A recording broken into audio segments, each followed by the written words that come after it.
शर्मा जैन एक बार फिर आपका अपने चैनल बीएससी ट्यूटर पर वेलकम करते हैं। दोस्तों, लास्ट क्लास में हम लोगों ने डिसीजनल स्ट्रक्चर के बारे में पढ़ा था और उसी की एक पर्टिकुलर टाइप की हमने बात की थी जिसका नाम था इफ देन स्टेटमेंट।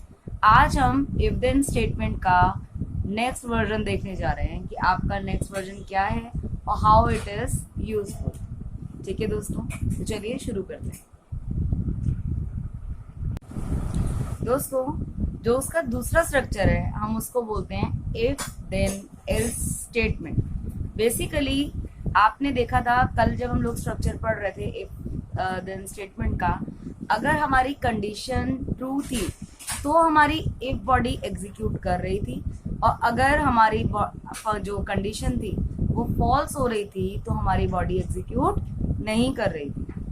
बट अगर ऐसा कोई सिनेरियो हो जिसके अंदर हम चाहते हैं कि कंडीशन ट्रू हो तो ये चीज एग्जीक्यूट हो और अगर कंडीशन फॉल्स हो तो ये चीज एग्जीक्यूट हो, तो बेसिकली हम एक एग्जांपल लेते हैं। जैसे हमने कल एग्जांपल लिया था कि आपके अगर मार्क्स 33% या उससे ज्यादा हैं तो आप पास हैं, ठीक है ना।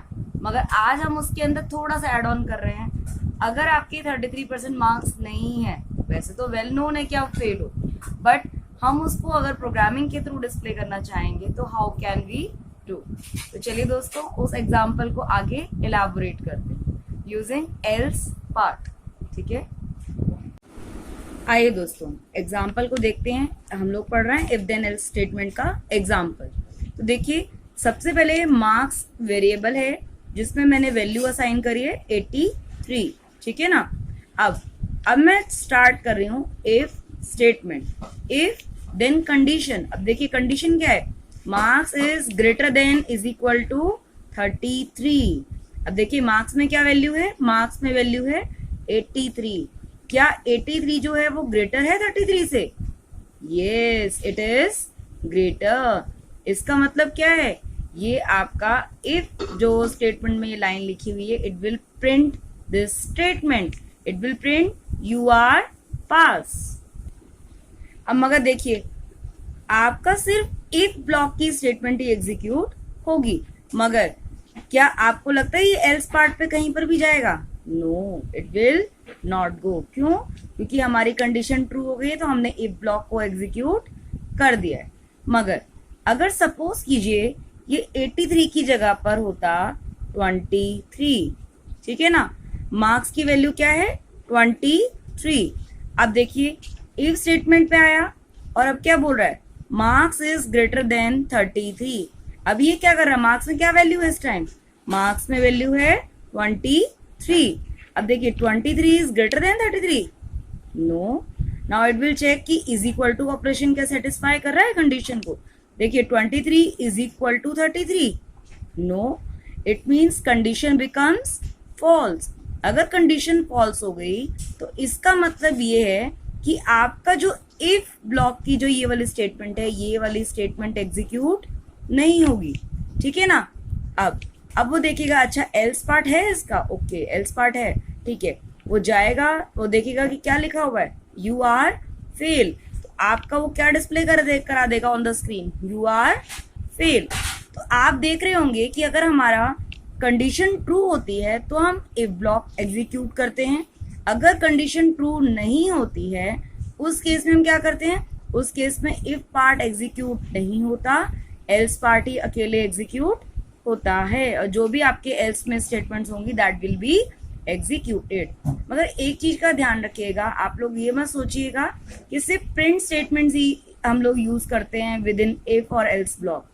इवन अगर हम कोई particular kind of program calculations करना चाहते हैं या कोई और लॉजिकल ऑपरेशंस परफॉर्म करना चाहते हैं तो वी कैन डू, ठीक है ना। अब दोस्तों चलते हैं एक और टाइप पे, एक और सिनेरियो पे। देखिए अभी तक हमने ये तो देखा कि अगर कंडीशन ट्रू तो कौन सा पार्ट एग्जीक्यूट करना है, कंडीशन फॉल्स तो कौन सा एग्जीक्यूट करना है पार्ट हमें। बट कई बार ऐसा भी होता है कि हमें एक कंडीशन से ज्यादा कंडीशंस चेक करने का सिनेरियो मिल जाता है, मतलब एक से ज्यादा कंडीशन भी हमें कई बार चेक करनी पड़ती है। उसके लिए हमारे पास इफ एल्स का ही एक और डिफरेंट स्ट्रक्चर है जिसको हम बोलते हैं इफ देन एलिफ। बेसिकली उसको हम एलिफ के नाम से भी जानते हैं। Elif is nothing, it is made by else and if. ठीक है ना। एक बार मैं आपको छोटा सा एग्जांपल दिखाती हूँ, आपको समझ आएगा।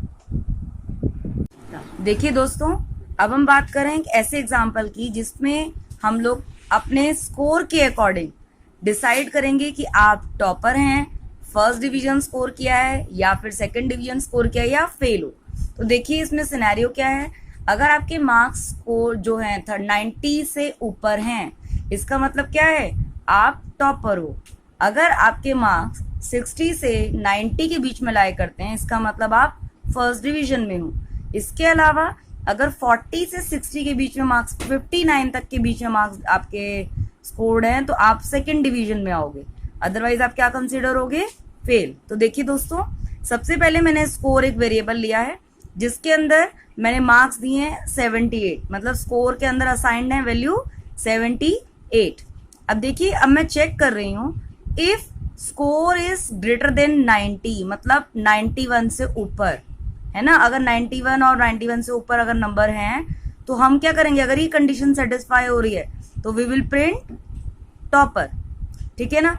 अगर क्योंकि ये कंडीशन ट्रू हो गई तो आगे के पार्ट्स को चेक करने की भी कोई जरूरत नहीं होती।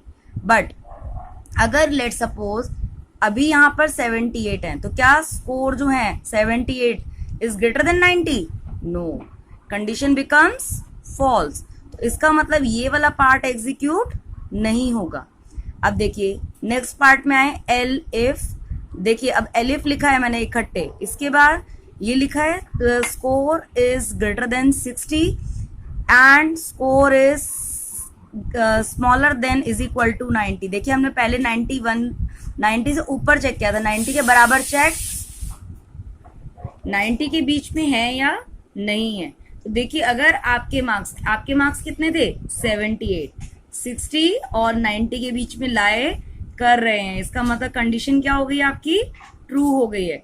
तो ये क्या प्रिंट करेगा, it will print first division.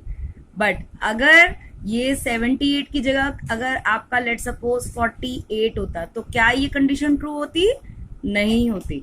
फिर हमें दोबारा से अगले पार्ट पे जाना पड़ता और उसको चेक करना पड़ता। But as our condition is true now, so we don't need to stop it here at these part. हमें चेक करने की कोई भी जरूरत नहीं है।